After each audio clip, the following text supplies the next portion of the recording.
The elevator chimed at midnight, and she should have turned around, but she didn't. Not when the city still flickered beneath her like something breathing. Not when the adrenaline in her chest drowned out logic. Not when the dare pulsed in her ears louder than her conscience. Sophie stood in the service hallway outside the top floor of the Ashford Empire building, pressed against the cold wall, her fingers trembling around a stolen security badge, and her heart racing like it was trying to outrun common sense. Her friend had laughed when she handed her the keycard at the bar hours earlier, eyes glassy, voice teasing, daring her to sneak into the office of New York's most infamous billionaire just for one picture, just one shot in his chair. Proof that she wasn't always the careful one, the quiet one, the girl who never crossed the line. Sophie hadn't planned to say yes, but plans had stopped making sense ever since she found out her scholarship was being delayed and rent was due by Monday, and no one in the financial aid office answered her calls anymore. So she said yes. She took the keycard, caught the last train, and made it past security with a borrowed smile, telling herself she'd be up and down in 5 minutes and no one would ever know. The lock clicked, and the frosted glass doors opened with a whisper. The office was massive, the kind of room where people signed deals that changed skylines, and in the half-light cast by the Manhattan night, it looked both powerful and intimate. Every surface gleamed, every angle sharp and intentional, from the steel fixtures to the leather chairs to the heavy wood desk that sat like a throne at the edge of the city. She stepped inside, her boots making no sound, lifting her phone with shaking hands, telling herself again it was just a dare, just one photo, nothing more, until a voice cut through the stillness like a thread pulled too tight. "You're not very good at breaking and entering," the voice said, calm, deep, almost amused, and Sophie turned, heart stuttering. He was standing in the doorway of an adjacent room, one hand resting on the frame, sleeves rolled up, tie undone, the kind of man who looked expensive even in exhaustion. And she recognized him immediately, not from the news or the magazines, but from the sheer presence he carried like armor. She froze. "It was a dare," she said, her voice small, her explanation thinner than the air between them. "I wasn't going to steal anything, I swear." He crossed to the bar, poured a drink without looking at her, the clink of glass loud in the quiet. "People do a lot of stupid things on dares," he said, sipping slowly. "What's one more?" She should have left then, but he didn't tell her to go. Instead, he asked what she was studying. Architecture. She asked what he was still doing in the office. Avoiding a party. They talked. Somehow the world outside disappeared, and the conversation turned from awkward to strange to surprisingly natural. She sat on the sofa, curled her legs under her, listened to him describe how silence was the only thing that didn't lie, and when her eyes grew heavy, she drifted. But the cold woke her hours later, and when she searched for a blanket, she opened the wrong door. He was awake, sitting on the edge of his bed, the city behind him. "Couldn't sleep?" he asked. She almost backed away. Almost. "Just a minute," she whispered. A minute turned into a moment, a breath, a touch, a night that should have meant nothing. She told herself it was a one-time mistake, one that would disappear with sunrise. But 6 weeks later, in the cracked mirror of a dorm bathroom, Sophie stared at a test with 2 pink lines and realized she wasn't just pregnant, she was carrying the child of a man who didn't know her name, and whose empire had more zeros than her entire life combined. Sophie Lane had never broken the rules before, not really. Not in the way that mattered. She crossed streets only when the signal flashed, paid her bills on time when she had the money, color-coded her class notes, and double-checked the expiration dates on every carton of milk. She was the kind of girl who kept Band-Aids in her purse just in case someone else needed one, the kind who answered phone calls with "hello," even when it was an unknown number, the kind who didn't make waves, not because she couldn't, but because waves meant attention, and attention meant risk. She grew up in a one-bedroom apartment in Queens, with a mother who worked 2 cleaning jobs and a younger brother with asthma. Sophie had started working when she was 14, first at the corner deli, then bussing tables, then checking coats at a downtown restaurant where no one ever remembered her name, and she'd been grateful for the invisibility. Invisibility meant safety. College had been the first thing she wanted just for herself. She didn't care about frat parties or football games or internships with glossy companies. She cared about space and shape and how buildings made people feel. She wanted to be the kind of architect who didn't just build things, but created places that felt like home for people who'd never really had one. She got in on scholarship, rented a shared room in a 6th-floor walk-up with peeling paint and mice in the walls, and thought maybe, just maybe, she was finally building something of her own. But life had other plans.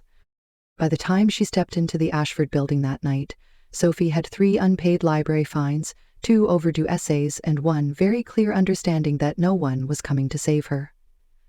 She didn't even want saving, not exactly. She just wanted to feel something again, something different from the constant weight pressing down on her shoulders. And Liam Ashford was the last person on earth she should have crossed paths with. Liam wasn't just rich, he was generationally untouchable. He wasn't flashy like the tech bros, or loud like the real estate moguls. He was quiet, calculating, the kind of man whose eyes didn't miss a thing, and whose name sat on half the buildings downtown. Born into legacy, raised among expectation, Liam didn't have the luxury of softness. By 34, he'd restructured his father's empire, acquired 3 national chains, and become one of the most watched and feared figures in New York finance. Articles called him the Silent Strike, a man who moved like smoke and left nothing untouched. People whispered about him, of course, that he didn't believe in marriage, that he'd turned down press interviews for years, that no one had seen him with the same woman twice. His office was like a fortress, closed to everyone but his inner circle, and no one got into that space without an invitation, which made Sophie the exception to a rule that had never been broken. The next morning after their night together, she woke up alone, wrapped in a throw blanket that smelled faintly of cedar and clean linen. On the coffee table sat a glass of water, a folded napkin with the words, "You can keep the story," scrawled in neat handwriting, and a business card with no phone number, just his name. She'd stared at it for a long time, heart knocking unevenly in her chest. Then she slipped it into her coat and walked out the same way she came in. She hadn't told anyone. Not her roommate, not her best friend, not even her reflection. For weeks, she convinced herself it had meant nothing, that it was just one reckless night in a lifetime of careful ones, that it had passed through her like a fever and would leave no mark. Till the nausea started. At first she thought it was stress, then a stomach bug, then nerves. But when the days kept slipping by without an answer, when her cycle didn't come, when the dreams started, strange, vivid dreams, full of whispers and static and a pulse that didn't feel like her own, she bought the test. She didn't cry when it turned positive. She didn't scream. She didn't even sit down. She just stared at the plastic stick like it had rewritten her entire future, with 2 pink lines. He didn't even know her name.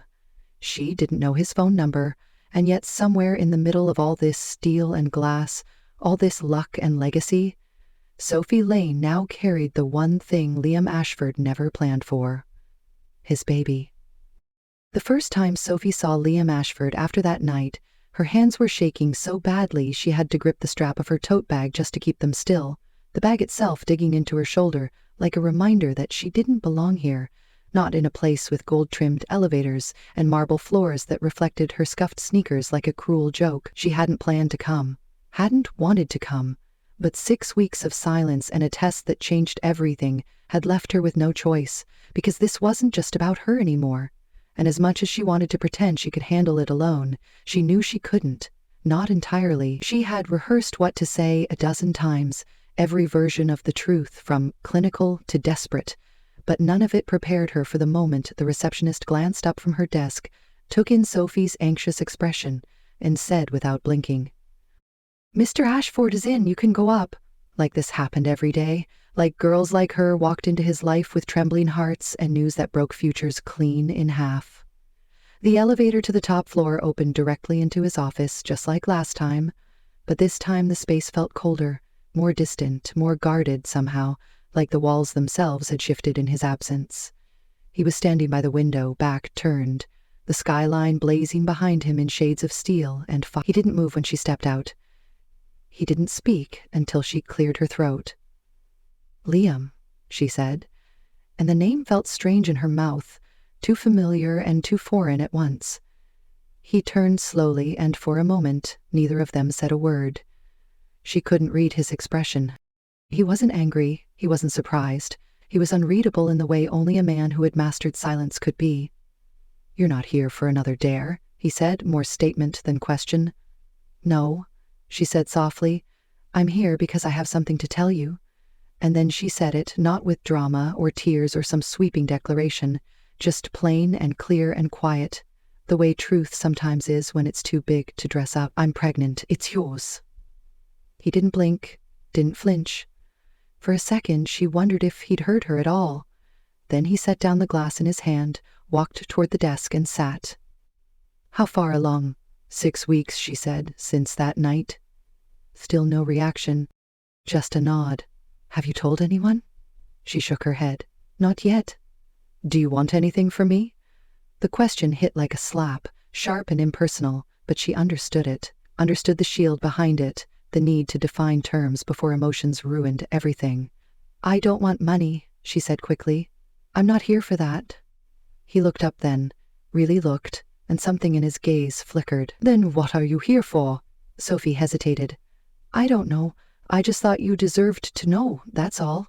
She turned, ready to leave, the weight of her words heavier now that they were out in the world, but his voice stopped her. "Wait." She froze. He stood, walked around the desk, and stopped in front of her. "You really weren't going to ask for anything?" "No," she said, "because I don't need a billionaire, Liam. I just needed to do the right thing." Silence stretched between them like a live wire. Then he said, "You're braver than most people I know." She didn't reply. Didn't trust herself to.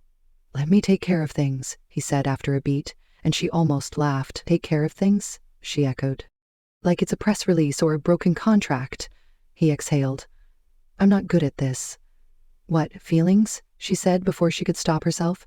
He didn't deny it, just watched her, eyes steady, voice lower. "I meant life outside this building." Something about the way he said it made her chest tighten. She should have left then, should have walked out and never looked back. But she didn't. Over the next few weeks, things changed in ways she hadn't expected. He didn't vanish. He didn't ignore her. Instead, he called. At first, just to check in, then to ask questions, then just to hear her voice.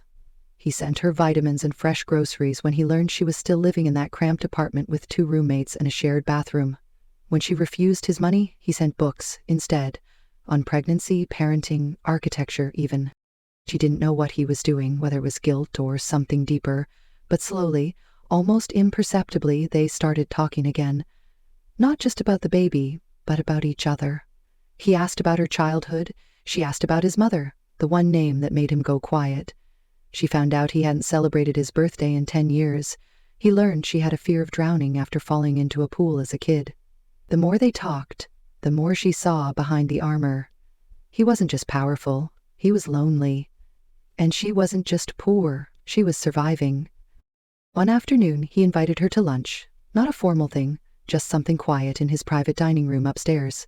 She showed up in jeans and a sweater that barely fit anymore, expecting awkward conversation and maybe a salad, but what she found instead was Liam standing in front of a plate of pasta he'd made himself, looking both proud and slightly embarrassed. "I watched a video," he said when she stared. "Don't get used to it." She laughed for the first time in days, and it startled them both. She stayed for 2 hours. They talked about nothing and everything. At the end of the meal, he walked her to the elevator and didn't say goodbye, just looked at her for a long moment, like he was memorizing her. Days turned into patterns. Calls in the morning, visits every few days.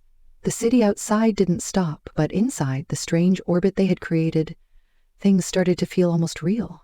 One night she brought him a sketch of his office redone with softer lines and warmer tones. "You make this place feel less cold," she said. He didn't say anything, just reached out and touched the edge of the paper like it was something fragile. They didn't kiss, they didn't touch, but the distance between them narrowed, until it didn't, until everything shifted again, because nothing stays quiet forever, and the moment people started to notice her name on the visitor log, everything they had built, every fragile thread of connection, was put under a microscope. The whispers started, first inside his boardroom, then across the media, and Liam Ashford, the man who controlled everything, was about to discover that the one thing he couldn't silence was the truth about the woman carrying his child. The whispers began like cracks in glass, barely noticeable at first, then spreading faster than Sophie could brace for. It started with a photo, blurry but unmistakable. Her stepping out of a black car in front of the Ashford building, her hair wind-blown, hand resting instinctively on her lower stomach. The kind of image that didn't say anything explicitly, but invited assumptions to run wild. A gossip blog posted it under the headline, "Mystery Girl in Billionaire's Orbit," and just like that, Sophie Lane was no longer invisible. At first, she didn't think it mattered. She wasn't famous. She wasn't trying to be. But within days, she couldn't go to class without feeling eyes on her, couldn't walk into a cafe without overhearing her name twisted into rumors she hadn't earned. Someone called her a gold digger under their breath in the library. Someone else asked if she was selling her story. Her professors stopped calling on her. Emails from her design internship were suddenly cold and infrequent. And worst of all, her scholarship committee asked to schedule a reevaluation. She felt her world tightening around her like a fist, but she didn't tell Liam, not right away, because he was already being pulled in too many directions. Meetings, press events, a board vote approaching, and the very public engagement he was being pushed toward with the daughter of a tech empire, a deal disguised as marriage, clean, strategic, and devastating. Sophie tried to disappear, wore oversized coats, pulled her hair back, avoided the Ashford building altogether. She stopped answering Liam's messages not because she was angry, but because she was terrified. Terrified of what it meant to let him care for her when she had nothing to offer, but a heart already cracked and a body no longer her own. But Liam noticed. He always noticed. And on the fourth day, without a reply, he showed up outside her building, not in a car, not in a suit, but in jeans and a gray hoodie, looking more like a man who had been lost than one who had built empires. He didn't say anything at first, just leaned against the brick wall, eyes on her window like he was willing her to appear. When she finally came down, he didn't ask questions, didn't scold or press. He just looked at her and said, "Are they hurting you?" And something about the way he said it made her chest fracture a little more. She shook her head, then nodded, then said nothing at all. But that was enough. He took her hand gently, walked her 2 blocks to a quiet diner, sat across from her in a booth that smelled like syrup and old vinyl, and waited.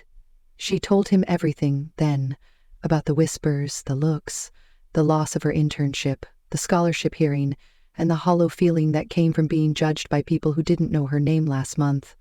And when she was done, when her voice cracked from holding it in too long, Liam reached across the table and said, "Let them talk, Sophie. You don't owe anyone an explanation." And she wanted to believe that truly, but reality was crueler than principles, and her life didn't exist in penthouses and glass offices. It existed in rent bills and university policy. The next morning, he pulled every legal string he had, issued cease and desist orders to every blog that mentioned her name, had his media team wipe digital footprints, but the damage had already rooted. The boardroom was buzzing, the investors were whispering, and the engagement he had been trying to delay now came with ultimatums. Either he went through with it or risked losing the Walton deal. And with it, a third of Ashford Holdings' future ventures. Liam didn't care about the deal, not really, not until his board reminded him that thousands of jobs and contracts hung in the balance. He was furious, cornered, and more than anything, he was afraid. Afraid of losing Sophie, not because she was carrying his child, but because she was the only thing in years that had made him feel like something more than a machine. Like a man. When he told her the truth about the deal, the engagement, the pressure from his board, he expected her to yell, to cry, to accuse him of using her. But she didn't. She just nodded slowly and said, "You have an empire to protect." And he hated how calm she sounded, how much it felt like goodbye. She tried to leave that night, told him she needed space, that maybe they were just 2 people from different stories trying to write the same page. He begged her to stay, not with promises or apologies, but with silence, with the way he touched her hand, with the way he looked at her like he was drowning and she was the only shore in sight. But she still walked away. The following days were slow and sharp. She went to her scholarship hearing, faced a panel of suited people who asked invasive questions with polite smiles. Liam stayed out of it at her request, but she felt his presence anyway, like a storm behind glass waiting to break. The decision was delayed, and she knew what that meant. She started packing. Her lease was ending soon, and she had no clear place to go.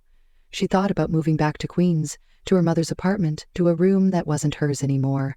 But before she could leave, something shifted again. A news alert flashed across her phone, a press conference announced by Ashford Holdings. She clicked the live stream out of instinct, not expecting anything, but what she saw made her drop the mug in her hand. Liam standing at a podium, suited, calm, his board behind him, the Walton heiress nowhere in sight. He cleared his throat once and said, "I know the world expects men like me to choose strategy over emotion, legacy over truth, but today I choose something else. I choose to speak plainly." And then he did. He didn't name Sophie, didn't exploit her, but he spoke about love, about mistakes, about how sometimes the things that look like detours are actually the road we were supposed to be on all along. He said, "I met someone who reminded me what it means to care about something real. She doesn't want my money, she doesn't need my name, but she carries my child and more courage than anyone I've ever known." And the room went silent, her apartment went silent, her chest went silent, because for the first time, someone had chosen her not in private, but out loud. When Liam walked out of that conference, his phone lit up with calls, some furious, some supportive, but the only thing he cared about was the message waiting from her. Just 4 words, no punctuation, no flourish, just this, "Are you coming over?" And he did. He ran, and when he got there, she didn't say anything, just opened the door and pulled him inside, and held on like he was something worth holding on to. He whispered against her hair, "I'm not afraid anymore." And she whispered back, "Then neither am I." But peace, for people like them, never lasts long. Not when the past is still watching, and not when the truth finally finds its way into the wrong hands. The calm didn't last. Not in a world where power was currency, and every move was observed, analyzed, weaponized. For 3 weeks, Sophie and Liam lived in a fragile bubble, suspended above the noise. She didn't move in with him, not officially, but she started spending nights in the guest bedroom of his penthouse, the one he refused to call a guest room anymore. It became her space, slowly, subtly, one book at a time, one blanket, one sketch left on the windowsill after a restless night. Liam tried not to pressure her. He gave her space, let her work on class projects, respected her independence, but every time she walked into a room, he looked at her like she was air after a long time underwater. They didn't talk about the baby constantly, but it was always there, a quiet hum beneath every conversation, every glance. He came with her to one of the appointments, sat silently in the corner of the clinic's waiting room, unreadable in a gray hoodie and baseball cap, until they called her name and he stood like it mattered. She wasn't showing yet, not really, but his hand hovered protectively over the small of her back, like he was already carrying the weight with her. Inside the exam room, when the monitor lit up with a flickering heartbeat, she didn't expect him to react. He was so controlled, always. But he didn't look away. He leaned closer, eyes fixed on the screen like it was something sacred, and when the sound came fast, rhythmic, strong, he closed his eyes and exhaled like something inside him had been holding its breath for years. After that, things felt different, softer, realer. He started cooking more, though he was terrible at it. She teased him and he let her. They shared takeout on the floor of his living room, watching old movies she loved and he pretended to hate. One night she caught him reading a baby book, half asleep on the couch, glasses crooked, his head resting against a pillow she had brought from her old apartment. She snapped a photo before he woke up. She didn't post it anywhere, she just wanted to keep it for herself, proof that this version of him existed, if only for her. But then the envelope came. She found it slipped under the door of her apartment.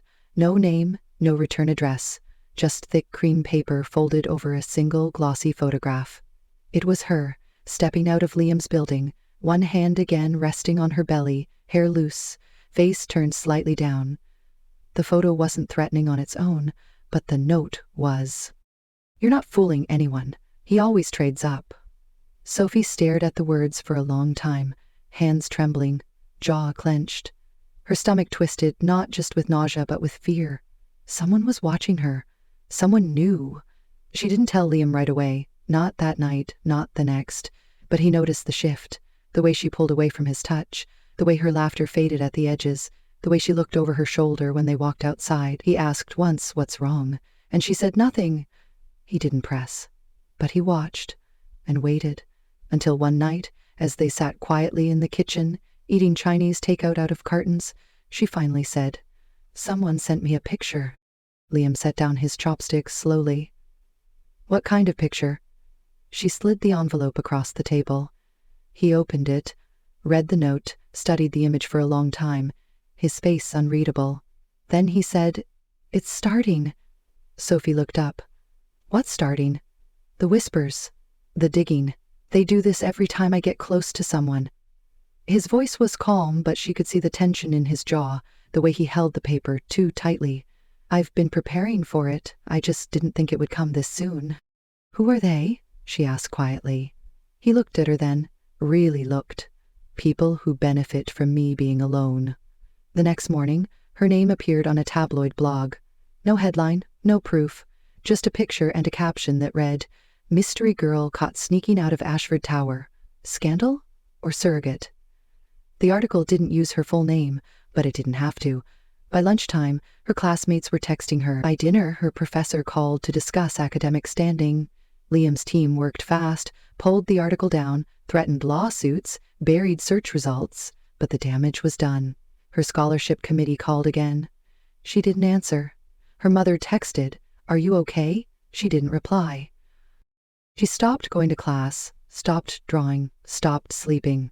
She lay awake at night beside Liam, staring at the ceiling, wondering how something so private had become so loud. Liam did everything he could to shield her.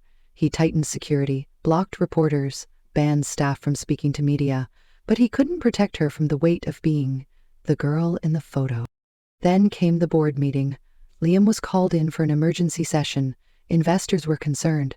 PR was spinning out. The Walton family, his supposed strategic match, publicly denied any misunderstanding, but privately threatened to pull their funding if he didn't correct course. One executive even said, in a closed meeting, that Liam was becoming soft, distracted, weak. Liam didn't say a word, just looked at the man, eyes cold. The room fell silent. That night, Sophie stood on the balcony of his penthouse, arms wrapped around herself, city lights flickering beneath her like static.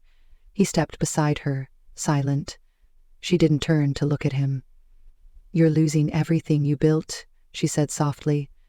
"It's just money," he replied, but his voice betrayed him. "No," she said, still not turning. "It's your life, your reputation, your future, and I don't want to be the thing that ruins it." He reached for her hand. "You're not. You're the only part of it that makes sense." "Then why does it feel like we're holding our breath?" she whispered. Liam didn't answer, because she was right. Every day since the envelope, every moment since the article, felt like waiting for the other shoe to drop. He had weathered lawsuits, takeovers, scandals, but this thing with Sophie, this possibility of a life that wasn't curated or controlled, terrified him. And that's when she made the decision. She didn't ask, didn't warn him.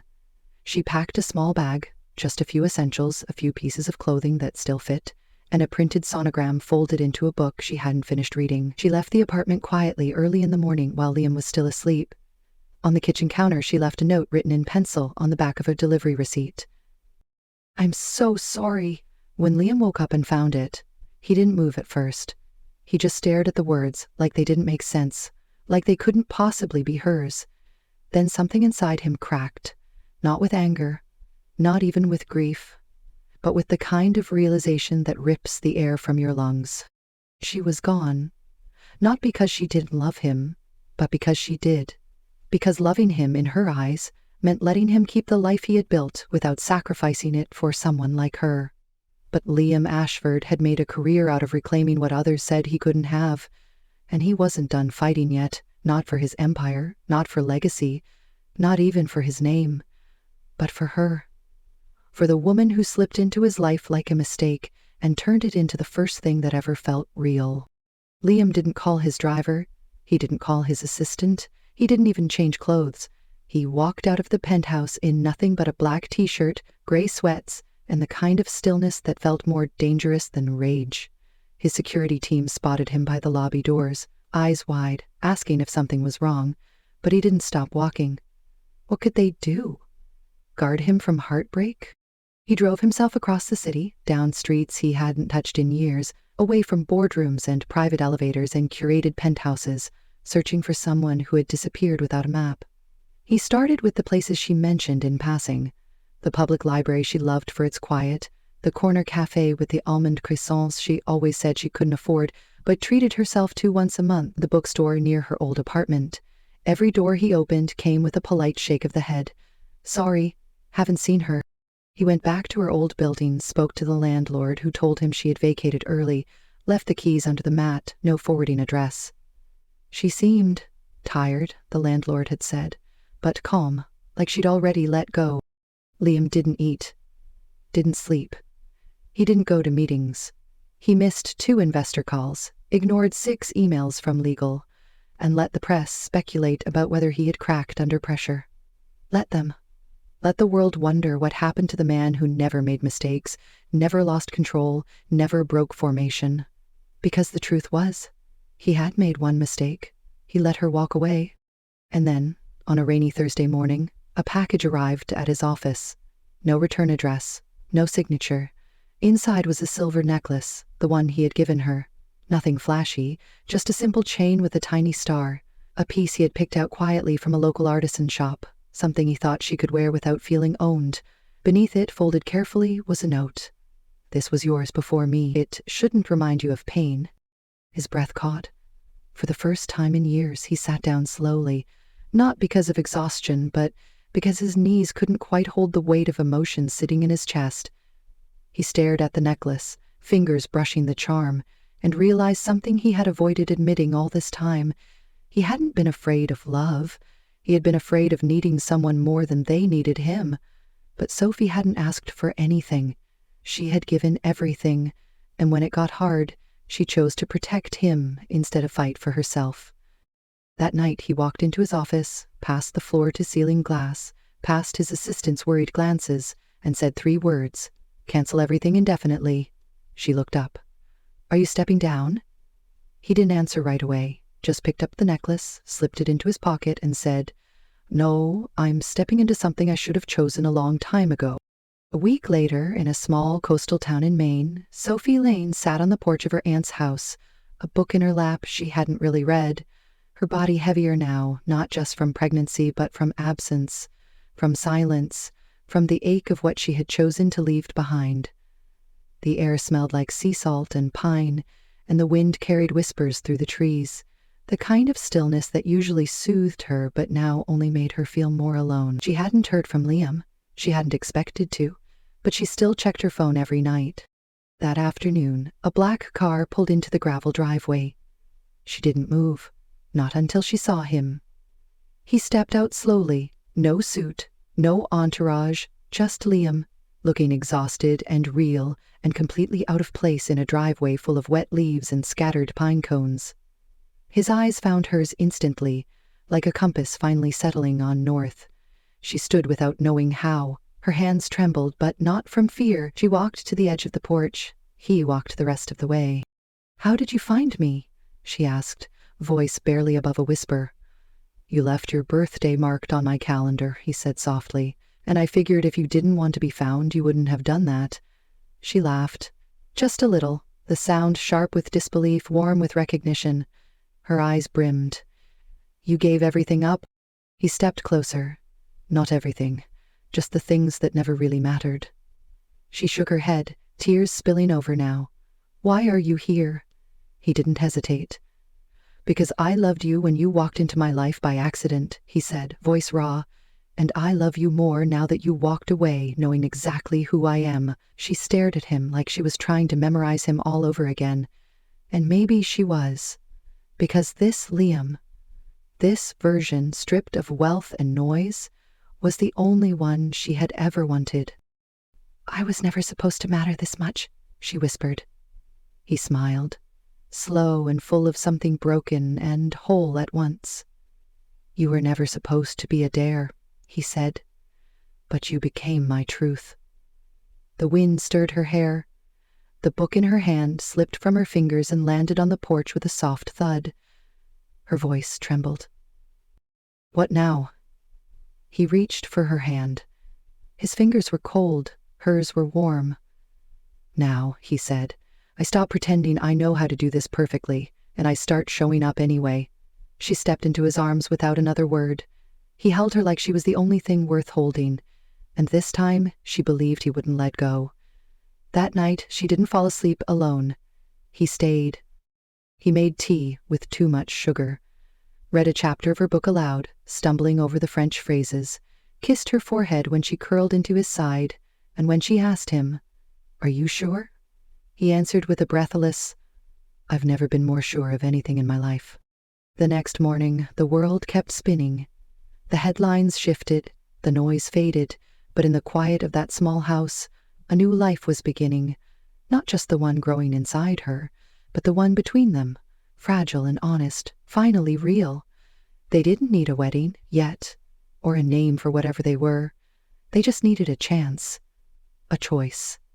And for the first time in both their lives, they had made it, together.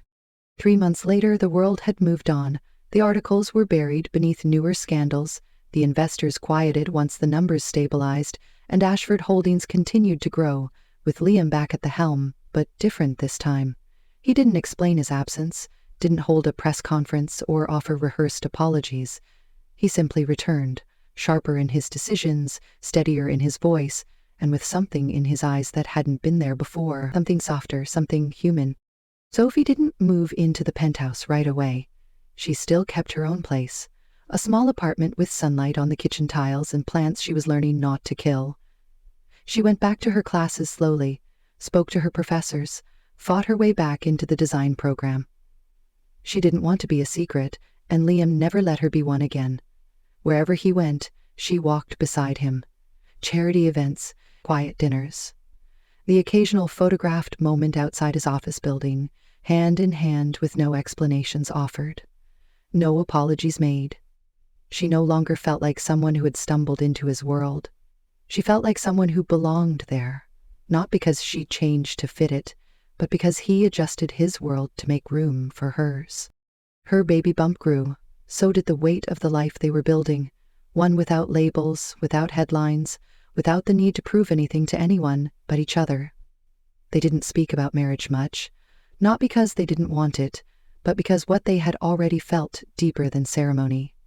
He made her tea every morning, brought her snacks she didn't ask for, sketched plans with her late into the night for a nursery they hadn't even finished painting. She filled his silences with laughter, calmed his sharp edges with questions that made him stop and think. Sometimes they fought. Sometimes she cried, but they always came back to each other, not with grand gestures, but with quiet truths. On the 6-month anniversary of the night she lost that dare, Liam brought her back to the same building, the Ashford Tower, same elevator, same hour. But this time, there was no stolen keycard, no shadows, just him, guiding her gently through the doors with a small smile and a box in his hand.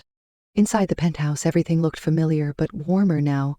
There were signs of her everywhere, a throw blanket over the couch, a pencil sketch on the fridge, a chipped coffee mug that said, "World's Okayest Artist." The bedroom door was open, the sheets turned down, and on the pillow sat an envelope with her name, in his handwriting. She opened it with trembling fingers. Inside wasn't a proposal, or a check, or a contract. It was a note. "I never believed in accidents until you." She looked up, eyes glassy. "This is where it started," she whispered.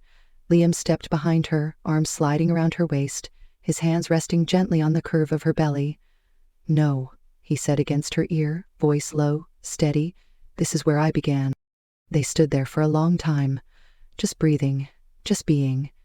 And it wasn't about money or image or lust anymore. It was about the way he looked at her, like she was the only person who'd ever really seen him. It was about the way she let herself be loved, not because she was perfect, but because she was real. They didn't need to say forever. What they had was more honest than vows, more permanent than paper.